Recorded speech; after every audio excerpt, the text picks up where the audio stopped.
Well, hello, friends. Thank you so much for coming back for yet another week. I mean, we've been doing this for quite a time, and you guys know you are my favorite podcast audience. Um, it is going to be an incredible show today. It's going to be an incredible show today because look, we're called Mission Accepted Media, and we talk to people that take the mission, risk the mission, stay on the mission, and all the things. And I always tell you that you are something, and it relates to the topic. And when I was sitting here thinking, so you're going to be talking with and listening to Jane Pilger and Grr, because if you don't say her name right, she can get mad at you because of the way it's spelled. But anyways, we're going to listen to Jane. And I was thinking, you know what? What could I tell my audience? And I was like, I had the pleasure of being on her show just a couple of days ago. Super fun, super great, super transparent. We got to it, we got to it. And I thought you are the bravest audience because I have to say, when I think about Jane, I was like, what word do I want to say? I just think that she's so brave. And once you know her topic and what she's having a conversation about, you'll know exactly what I mean. Because a lot of times people just they live two different lives. They don't get brave with themselves. And we think about the life of an entrepreneur. We think of the life of someone who wants to take the mission. We think of the life of just us having this human experience.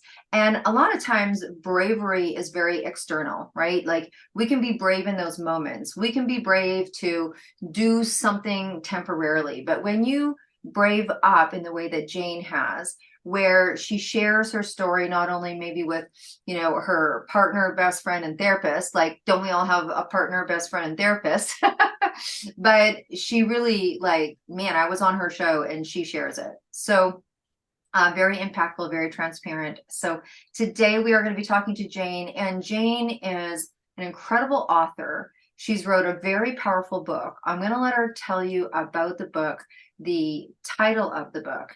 And I think I always like to speak with authors in relationship to share, if you want, Jane, what took you to either the content of the book, like what was it about the content? And then let's share with the, because how many people want to write a book? Apparently, 97% of people would like to write a book, and 3% of people do. So it's one thing to be a speaker, right, and talk about it, and or podcast or YouTube. It's another thing when you put words in print. I think it gets people a little nervous. It's like, ooh, I hope no one finds my diary, you know? So I know that's a lot of things that I just threw at you, but let's just kind of start with welcome to Mission Accepted. And thank you so much for being on the show today. Thank you so much, Deb. What an introduction. I was just sharing with Deb before we started recording that one of the things I know about, I've had a couple of really powerful conversations with Deb, and one of the things that is so clear to me when I talk to her is that she has such a strong connection with her intuition. And when a message or a calling comes through to her, she knows what it is. And so I didn't know the word she was going to use for me until you all heard it first. But I just knew and I trusted, like, I know it's going to be amazing because I know your connection, Deb's connection to her intuition is so strong. And when she said that word brave, I was like, oh, yes, it really is very brave work. And it has been such a journey for me to really be ready and be open to talk about my own personal struggle with binge eating. I don't even think we said the words yet, but binge eating is what we're talking about. And it really is my mission. My mission is to help people understand why they binge eat and how to stop, how to overcome it. And what I know so deeply and so personally is how much shame there is for so many people around the subject of binge eating. It's like Deb was saying, it's like a double life. On the outside, it looks like, for me anyway, it looked like I had everything all together. People would say, "Oh, look at her. She's got it figured out. She's successful." All of these things on the outside. But on the inside, I really was kind of falling apart. I was eating in ways that I would be appalled if anybody ever saw. And I struggled with binge eating for over 25 years. And I really, my very first binge was my first semester in college. I remember, I don't remember the binge itself. I remember receiving a care package. I lived in a dorm room by myself. I remember receiving a care package. It was a box full of, it was in October, it was kind of Halloween and like semifinals time. And I received this care package, and it was a box full of mini, like fun sized candy bars. And I don't remember the binge itself, but what I do remember so clearly is sitting on the floor of my dorm room with that box, empty candy bar wrappers strewn all over the floor, all around me. I had eaten the entire box. And I was just like, what have I just done? And I was so ashamed and I was so appalled. And I was so determined, number one, that nobody would ever know. And number two, that I would never do it again. And so I tried all of these things to stop binge eating. But what I didn't realize were the very things I was doing to try to stop were the things that were kind of keeping me in the cycle in the first place. And I spent probably 3 years, I would say, trying to figure it out on my own. Started seeking some therapy, continued trying to do these things to stop, and meanwhile, really kind of reinforcing the patterns. And it was a long road.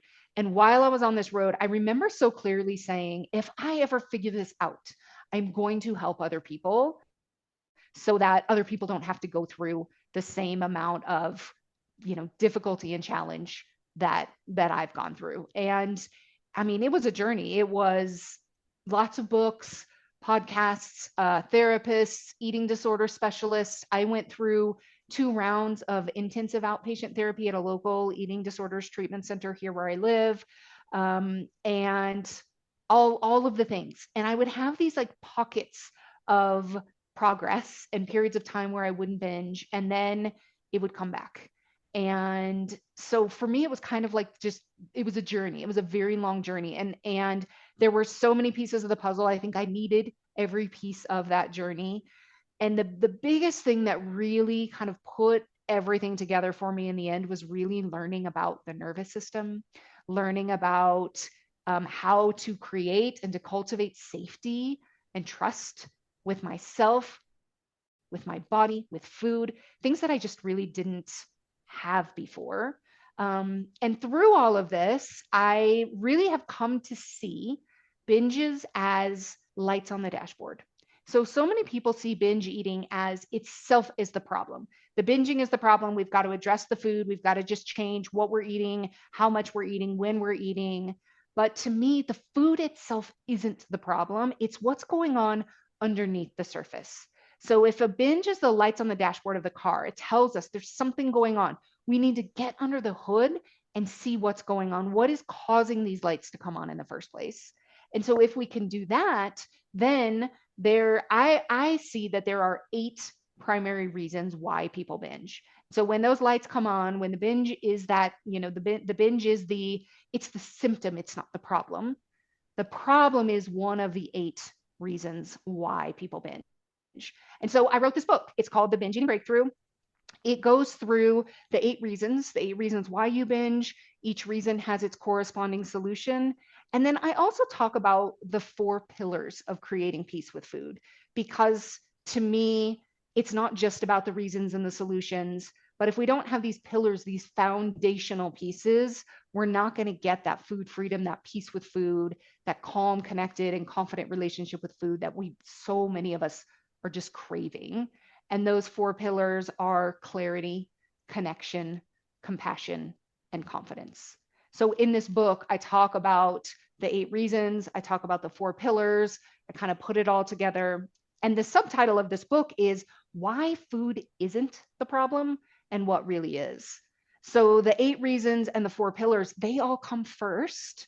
And then in the back of the book, we talk about food, because yes, food is important. And yes, what you eat does have a very big impact on a lot of things. But if we just start with the food, we're not addressing the root cause, what's really, really happening underneath the surface.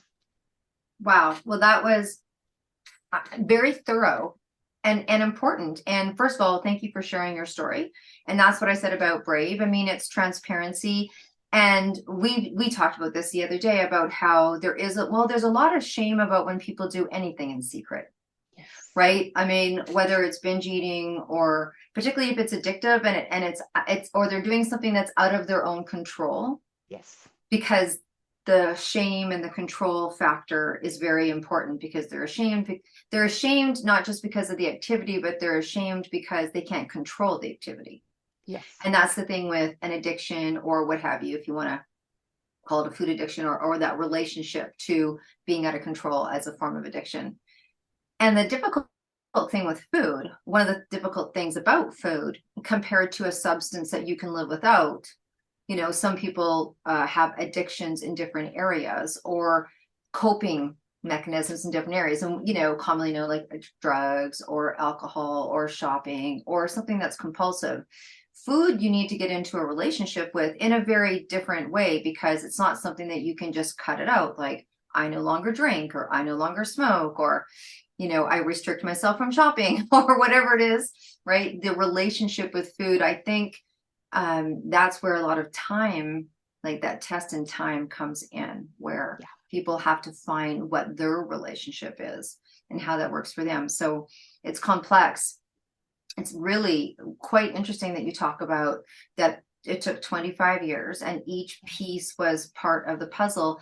And then you said something that kind of was surprising to me. You were like, I found that it had something to do with my nervous system. Yeah.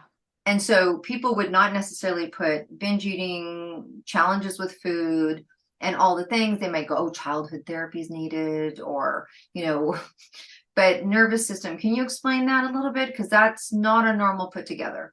Yeah, absolutely. So often what happens, I teach the nervous system in a very simplified, very easy to understand way. So these days, many people are talking about the nervous system. I'm sure most of the people who are listening have heard about, the fight or flight response or the freeze response. And the way that I kind of talk about it is we have when we're grounded, when we are feeling safe in our nervous system, I like to call that home base. Some people will call it, Dan Siegel called it the window of tolerance. It's where we can tolerate a certain amount of distress. We can kind of tolerate being with some level of emotion. So our window of tolerance, I like to call this home base. It's where you feel like you are at home in yourself. So home base, then we have the fight or flight response is when we have extra energy in our nervous system. So it may be when you're feeling really overwhelmed, when you're feeling angry, when you're feeling just like there's kind of like that buzzy energy that feels like it needs to go somewhere and do something. I call that above home base. Then we have the freeze response. So this is below home base. This is where it's like it feels hopeless, you feel depressed, you have a hard time getting out of bed or off the couch, you're just scrolling the internet, whatever it is. So I like to think about it as the amount of energy that's in your nervous system. So either I have way too much energy up above, I'm either grounded, I'm in home base, which is where I can take action, I can make progress towards my goals, or I'm below home base and like I can't really get myself to do anything. And so what happens with food? So here's the connection with food. So that just is the nervous Mhm. system in a very simplified space. So what happens with food is that when we have this excess energy, it's pretty clear it's excess. We can feel it, right? It's like, oh, I have all of this energy in my body. What we need is to drain that energy. And we often discover sometimes through, I literally have memories of myself as a young child eating spoonfuls of brown sugar in the pantry. So we discover that food can help calm that excess energy. And it does. It does Mhm. help to kind of bring that down. Now, what happens, especially with binge eating, is that we start eating, most people start eating from this place of above. And then we keep eating, we keep eating. And so, yes, we go down kind of into home base and then we just keep going, going, going. Mm. Now we're below. So for me, I used to live this life where I was just constantly go, go, go, do, do, do. I would not ever stop. The only time I stopped was after a binge. I would be on the couch. I would be scrolling. I would be trying to figure out how to stop binging. But it literally was the only time I allowed myself to slow down. And so as I really kind of got to learn about this and got to see my own patterns, I was like, oh, isn't that fascinating? The body will always, if we don't listen to our body, if we don't communicate with our body, the body will get what it needs. If we don't feed ourselves, the body will ultimately respond through a binge. If we don't allow ourselves to rest, the body will get that rest through getting sick, through whatever means it has to get what it needs. And so that's kind of the way that we end up utilizing food to kind of try to respond to the various states of our nervous system. And then what can happen is we get down below. So now I'm below home base. I'm in this kind of like hopeless, helpless state. And there's a lot of, there may be shame, there may be hopelessness. And then the brain is kind of like, oh, I know what will make us feel better. If we eat this food to get this kind of like short-term, quick burst of feeling better, then and then we kind of start eating again. So we kind of end up in this cycle that just keeps us on the path. Wow. Thank you for explaining that, because it wasn't an automatic put together. Yeah. Um, Yeah. so for your life, in terms of, 25 years is a long time Mm-hmm. to have something going on. And people in your life, they knew, didn't know, like at what point? I mean, I think you were partnered and Yes. someone, Yes. so share a little bit about that, Yeah. because So there's people out there right now, no one knows. that's right. That's right. It's amazing to me. I have a lot of clients who literally have never told anybody. They may be married, they may have children, and they literally have told nobody. So if that is you, just know you are not alone at all. My husband and I were married probably somewhere between 1 and 2 years before I told him. I was struggling pretty intensely before we met. And then shortly after we met, I mean, I was in love. So the binging really kind of tampered down quite a bit. And then we were getting married and everything was great. And I was so focused on all of the wedding and everything else. Shortly after we got married, it really returned. And it was probably, I don't know, 9 months or so that it really ramped up. I was seeing an eating disorders therapist. And at this point, I had told not a soul in my life, nobody. And she, except for the therapist, and she convinced me over time, she convinced me to open up to some safe people. And I remember that conversation, that very first conversation with my husband. I was convinced that he would not love me. I was so filled with shame. I could not even look at him. We were upstairs in our bedroom, and I was laying on the bed on my back. I had my arm over my eyes. My eyes were like in the elbow of my, the inside of my elbow, because I could not look at him. I was so convinced that he wouldn't love me, and he received me with such kindness and with such gentleness. And I mean, we're still married 24, I think this is 24 years later. So um, we're, obviously, spoiler alert, he does still love me. But Spoiler alert, yeah, spoiler alert, we're okay. But it was such a challenging conversation for me to have. And I think literally every conversation that I had, whether it was then my friends, when I first told my parents, these were challenging conversations to have. But every conversation that I had, and every time that I was able to talk about it, what it did was it helped release a little bit of the shame. And Hmm. when we can get past, so the number one reason, so I talked about those 8 reasons why we binge. The number one reason is shame and judgment. And when Hmm. we're in shame and judgment about what we've done, it's like we can't even get under the hood to actually see what else is going on. I consider shame and judgment, it's like the 50-pound weight that's on top of the hood. And we can't even get under the hood to see what else is going on if shame and judgment are there, because it just keeps us, shame wants us to hide. It keeps us in the cycle. We beat ourselves up, everything else.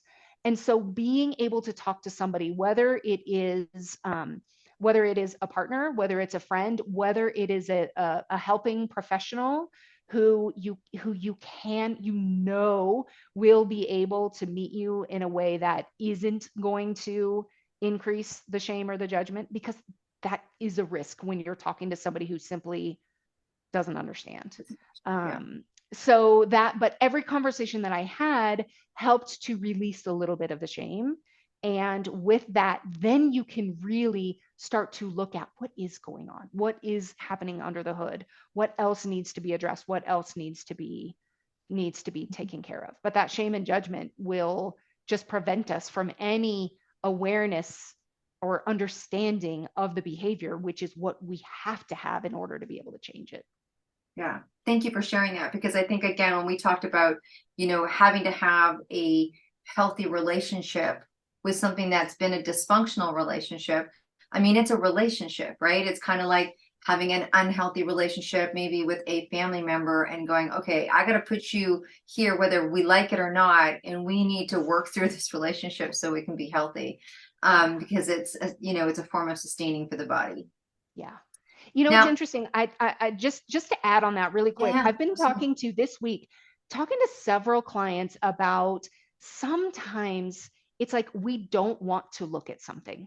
I Mm. don't want to look at it because either I'm afraid of what I might see, or I was literally talking to a client earlier today, and she was saying, it's almost like I didn't want to see it because of how I would respond to myself if I saw that thing. If I was able to kind of actually see what was going on, I probably would be so mean to myself that then it's like I don't want to look. And this does kind of goes then into that safety piece. It's not safe for me to see kind of things about myself I don't like, because when I see them, I meet myself with such shame, with the internal dialogue, with all that negativity. Then no, I'm just going to stay away from that. I'm going to kind of put my head in the sand and pretend like it's not there, or refuse to look at it because of how I might respond to myself when I see it. Well, exactly. And you know, if I see something and I'm uncomfortable, or I'm in feelings I'm not used to, or I start to not numb, that actually literally could be concerning for someone to trigger off Yes. eating dysfunctionally, because Yes. that's a coping mechanism when things aren't comfortable or whatever, Yes. right? So Yes. I could see how that would be even more fearful, I guess would be the accurate term of when you meet yourself. It's one thing to meet yourself, but then if you are used to being dysfunctional in relationship to that, Yeah. dysfunctional meaning not being well to yourself, Yes. then food could then be, especially if you're in a place where you've kind of got a handle on things for a while and you're Mm-hmm. starting to do some therapy, and then you're like, oh, if I go any further, maybe I'm not going to be doing so well. Yes, yes. So this is one of the things I really talk about. I talk about it in the book too, is how do you look at yourself? What is the perspective? So Mm, I like to use this visual. If I'm looking at myself, I'm looking at my behaviors, I just ate a whole lot of food, I can really look at myself through two different lenses. So what people generally do, and I use these glasses to kind of reflect the lenses. So people usually look at themselves, these are like flames.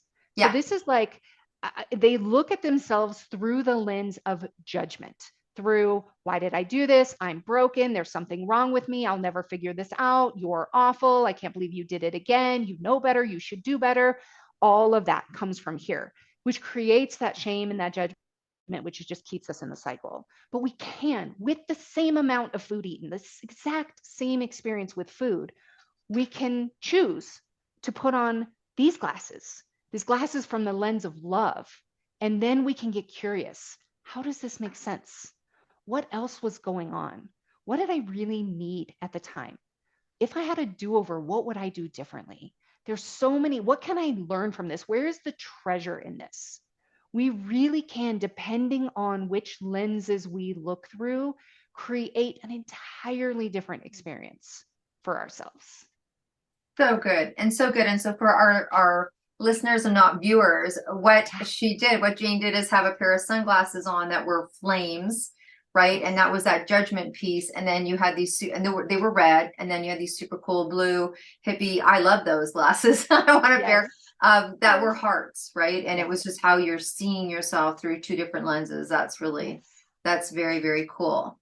Let's talk a little bit about the authoring part, because you have this Yes. experience, you talk about it in your Yes. therapist, you share it with your safe people, whether it's authoring something that's super personal like this, or someone said something that they've overcome. And I know, talking to the world of authors, sometimes people are like, I'm going to put it in a different name. Should I do it in my name? What's my family going to think? What's my friends going to think? People don't know this about me. Oh my gosh, what if they see it? It's got my name, it's in a bookstore, you know, Yes. all of Yes. that. So what was the process that you went through for those out there because we talk about, we're mission accepted and people take the mission, and there's risks, right? There's Yeah. some Yeah. risks being an entrepreneur. There's some places that people just go, woo, this is a little bit close to the cliff for me. Yeah. I would imagine, and if I'm wrong, please correct me, but putting your words on paper, what was the process that you went through to brave up to be able to do Mm. something like that? It's such a good question, and I would almost answer the question to make to like really hone in on the bravery and the challenge really of expressing myself and sharing my story in a much bigger way than I ever had before. I would really back up to when I started becoming a coach and I started really putting myself out there in terms of my story, talking more about my story. When I first created a website, I had a really hard time. And I thought this was actually before I learned about the nervous system. And so I had had this great period of, not binging. I think I figured it out. I want to do this work. And then now I'm going to go help people with binge eating. And I put myself out there and I have this website and I'm talking about it. And so much was coming up for me around, I didn't know what was happening at the time, but it was for sure my nervous system and this vulnerability of other, like now anybody can find out. It's not just my curated safe people. It's now anybody can, kind of tune in and listen to the story. And it brought up a lot. And so now, and my binging returned. And so here I am trying to help other people with binge eating while I'm binging myself, not like I was, but there was still binging happening. Then that brought its own whole nature of things. And I have come to learn. I just want to speak to anybody who may be listening right now who is a helping professional, who is Hmm. struggling with the very thing they are helping with. I want you to know, number one, you are not alone.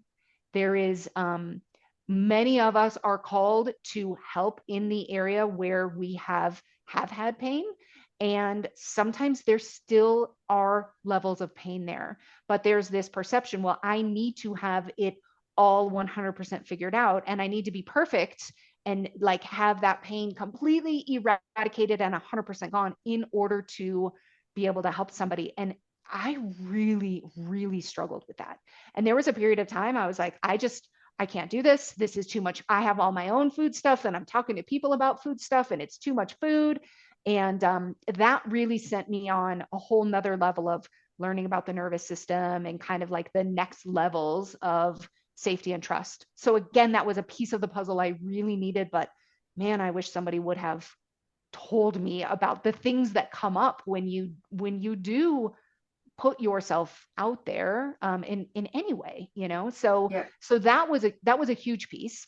Then I started my podcast, so there was kind of like another next level of that in terms of sharing stories. And I think with the podcast, I pretty quickly got very positive feedback from the podcast, and from people would contact me and say, oh my gosh, I don't feel alone. I really resonate with what you're saying. What you're saying is helping me so much. And so I think because of that feedback, it was very it was easier for me, but Hmm. it would not have been had I not had, those other stepping stones.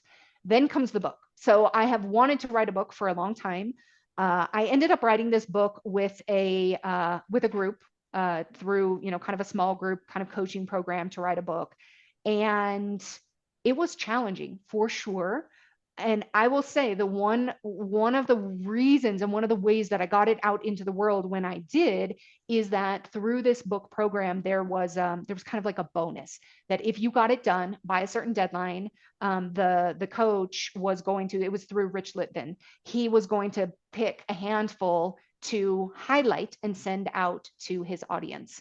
And I thought, oh my gosh, what an opportunity! Like that would be incredible. And so I really utilized that deadline as a kind of like as a milestone for me. And there was a lot of I can't do it, there's not enough time, there's no way, but I was really able to kind of work through my stuff because I kind of had this, kind of mission and vision of being highlighted in this email, which happened in December of 2024. So I was able to get it done. I was one of the featured books, and I will tell you that being in that group, having that like, this is the deadline, you got to get it done by here, helped me get through my stuff. I honestly don't know. I probably would still be quote unquote writing the book Yeah. right now had I not had that, that kind of Mhm. external push to help me get past that resistance.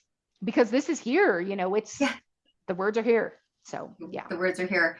yeah, There's a couple things that you said. So first of all, congratulations. And second, I think that him giving a deadline and there's a carrot, that's yes, perfect. Do you know what I yeah, mean?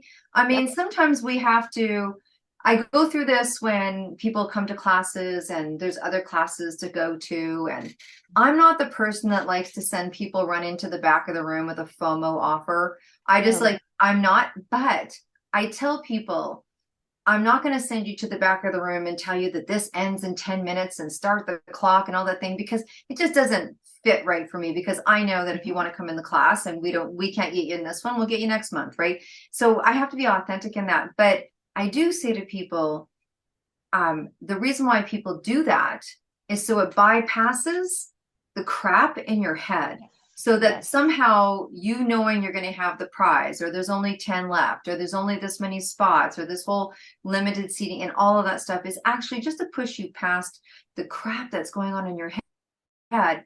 So yes, it overrides all of your prefrontal cortex negativity stuff, the hold yes, back, yep, and so I love that you put yourself in that. yeah, I remember when I was taking my massage class and she was like, okay, so when people do their exams, you have to do your exams within 2 weeks. I go, I'll take the first spot. Just give me the first spot, the first day, the yes, first spot. She's like, okay. And then I got ready for that because yes. I wanted to give myself, you know, and yay, yay you. So I think it's a great inner tool to work when you know. And if you need to do it in group, then do it in group. And I mean, I love that. What was really powerful about this group, there were several people who had written a book who kind of, gave their interviews and they talked about it, what it was like for them. 100% of them talked about how challenging it was. There was just a lot of transparency about what comes up for you in writing a book. Did you, I mean, is that something that you've experienced with all of your books, or what was your personal experience? Well, some of them, yes, and some of them not as much, but there's always, no matter whether it's like, the book that we just did, 262, it's 2 pages, and people are like, oh, no big deal. I talked to a woman today who just put a book together for 22 people, and she's like, I'm stuck. She goes, Mm, I just keep going over in my head. I had Carmel take a look at it a couple times. I had to come up with two. Carmel's like, you need to decide. I was like, I don't know what to do. And I'm like, it's so funny. She's just compiled 22 entrepreneurs in a book that I'm in about spiritual intuition, how to use your intuition for the mm, success of your business. So I'm like, yes. I go, well, isn't that funny? Because there is something about if you're going to put something personal, no matter where it is, no matter what it is. I mean, I think when you're giving advice, like if I'm writing about how to use your intuition, and I'm talking about how it went on for me, there's a piece of your personality that goes there, and you want to make sure that the words are right and all the things, and you're looking for that having a really successful impact. But there can be things where you go through, do I share that or do I share Mm, this? mm, What do people think? I wrote in a book, Resilient. It's called Resilient AF. And super cool compiler. Her name's Blair Kaplan. And I decided for the first time to share about something that was super personal that I didn't want to share until both my kids were old enough. So my son turned mm, 21. I'm like, I'm going to have to tell him if I put it in this book. And this is the thing. So I went through this inner dialogue. Is my son ready? Is it ready? Am I, and all the things before I decided. And then you're like, what do I share? How far do I go? How big do I tell this story? I could tell a story or I could tell the story, mm, right? mhm. And I think for me, we had so everything that I've written has always been okay, let's keep it within a certain word count. Let's keep it so that also helps Yes. because you decide what to share and not what to share. I do think that you go through a personal journey. I do think that you have questions, and I do think that you come up against this is in print. Yeah. This Yeah. is in print. And Um, and as humans, we're all going to have the what are other people going to think? I yeah, mean, we just, as that's what we do as humans. And even though we know we can't control and people are going to think whatever they're going to think, it is going to be a consideration. And so, it's how we respond. It's how we learn to respond to ourselves instead of like just ignoring or pretending like we don't care, because we do. but Hmm. but then shifting that focus to what really matters here is, and this is what helped me keep going with the book, is what really matters here is somebody out there needs this message. Hmm. Somebody out there will be impacted by these words. And that's why I'm writing it. I'm not writing it so that somebody will have a positive or a negative opinion of me. I'm writing it so that it can be helpful. It can be a resource. I really wanted it to be the book I wish I had when I was struggling most. No, absolutely. And I think for a lot of people, that's it for a lot of people. And it's really not Hallmark. It's really true. Yeah. Like it's the Yeah. truth. It's not like, well, if this helps one person, then I know I've done a good thing. Like people, when they say that, they really truly mean it, because Yes. the back process on it is not necessarily as easy as what it looks like. Oh, I wrote about this. Or even when people write an article, or they're on someone's podcast, or they release information that is more personal, because more than ever, I think, even with the world of social and how people can misconstrue things and all the things, that people are very cautious about what they say and how much they say about it. So Yeah. when I was talking earlier about introducing you to someone brave, I mean, Jane, first of all, brave because of the work you choose, brave because you put it in on paper, brave because you had to brave up and tell people beyond yourself and the confines of your own mind. And then honestly, how many practitioners would sit there and go, oh, the thing that I'm teaching people about, I'm struggling with right now, right? It's Right. kind of like an Yep. anger management Yeah. teacher going home and screaming and Right. doing road rage. You know what I mean? It's like, Yeah. oh, okay. You know what I mean? Yes. So there's a lot of brave up that you do. And gosh, I would love to continue on, because I feel like we could talk forever. We've been doing that. Good. The one thing Yeah. that you said that I really want to highlight is when someone sees someone braving up, and I think it's important because a lot of our listeners are those people that are braving up. They're on their mission, they're doing their mission, they're hanging out with people that do mission. And when you were saying that someone was like, hey, this really helped me, I don't think until you have that experience come back to you, you realize how important it is. I mean, the best analogy that pops up into my head was the first marathon I ever did.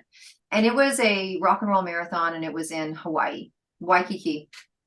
And I never realized till my first marathon how important it was that there was music the whole way through, because it Yeah. just, for me, it just vibed me up and it got me through to the next piece of music, right? I always wanted to Yes. do the rock and roll marathon because after that, because I was just like, it's Oh, so yeah. They do moving. such a good job. Yep. But when people are in what I call the stretch to significance, which is absolutely literally what I believe that you've done and are doing, I think that those are really important. Like, I don't think people realize how a card or a sticky or a gift in the mail or words or really sincerely, I want to tell you that it's thanked. I was in the stretch of doing, we did 22 summits in 15 months. It was a little, it was a little cray cray. And some woman had sent me her book, because if you send me my book, I'll do a shout out for you and all good. And like, hey, and and in the book, she just had a sticky, thank you for what you're doing for us. And da da da da da.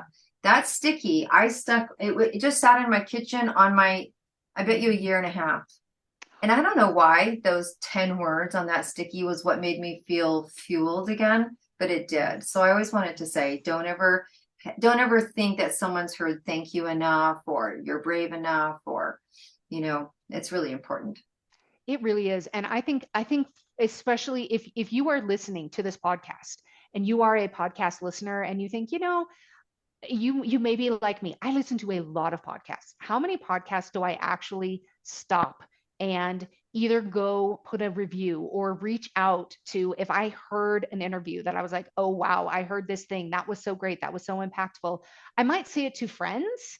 I might even share the podcast with somebody else, but just letting somebody else know that their work has impacted you in some way literally could be life changing. I mean, if they could hear that on a day that feels like nothing is working or Hmm. whatever it is, like those words really do matter.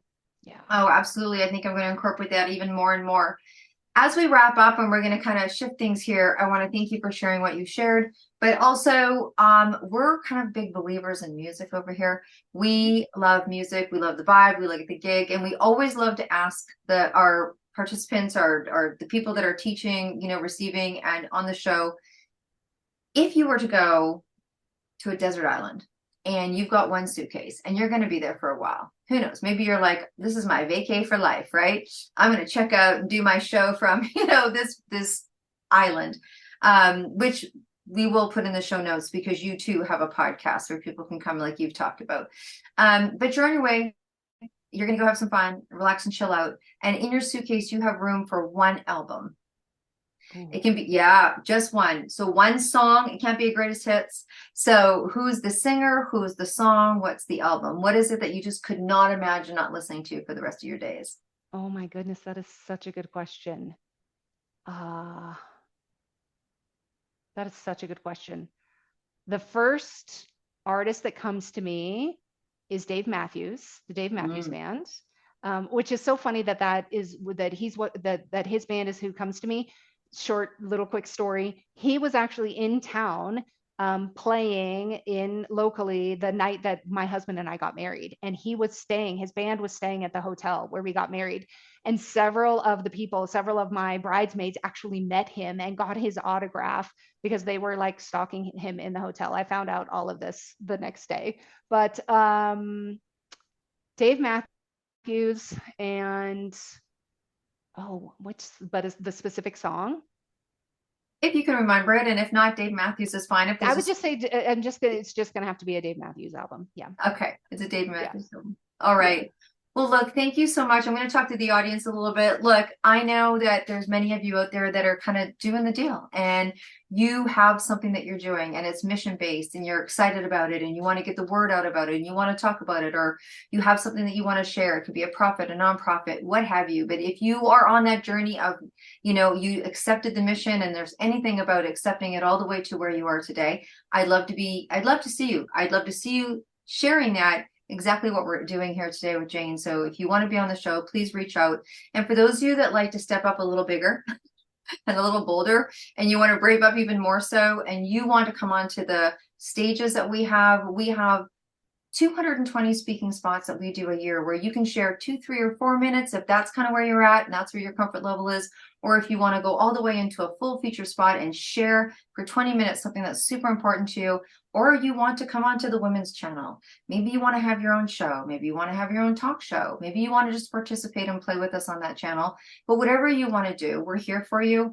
We also do group podcasts. So some people love to do group podcasts because they're super fun. We've got a title of a coach or people that help people make money, or it's some authors or people in intuitive businesses, and it's really fun to interact and just support the sector that you are in. So if you want to do something like that, we're not difficult to find. There's a website called devdrummond.com. It happens to be my name.